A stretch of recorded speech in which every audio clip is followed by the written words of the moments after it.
বছর জুড়ে নিজের কাজ নিয়ে সরব ছিলেন সাফা কবির। বিশেষ করে 2024 জুড়ে নানা মাত্রিক এক্সপেরিমেন্টাল কাজ দিয়ে সাফা আলোচনায় ছিলেন। তিনি বেশ কিছু নাটকে অভিনয় করেছেন।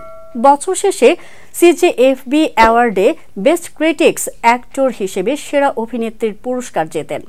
এই পুরস্কার সাফাকে নতুনভাবে আরো বেশি এক্সপেরিমেন্টাল ক্যারেক্টার করতে অনুপ্রাণিত করছে বলে জানান তিনি। আলোক হাসানের পরিচালনায় শফিকুর রহমান শান্তনুর চিত্রনাট্যে পারুল নাটকের জন্য সাফা সেরা অভিনেত্রীর পুরস্কার পেয়েছেন।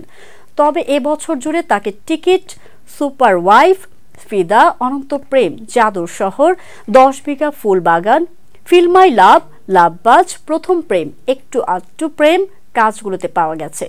সাফা কবির বলেন, এই পুরস্কারটি অন্ধকারের মাঝে ছোট্ট একটু আলোর মতো, যা আমার শিল্প ও পরিশ্রমকে অনুপ্রেরণা দিয়েছে। সিজিএফবির সঙ্গে জড়িত সবাইকে ধন্যবাদ জানাই। সেই সঙ্গে পারুল নাটকের সঙ্গে জড়িত সবার প্রতি রইল আমার আন্তরিক কৃতজ্ঞতা ও শুভেচ্ছা।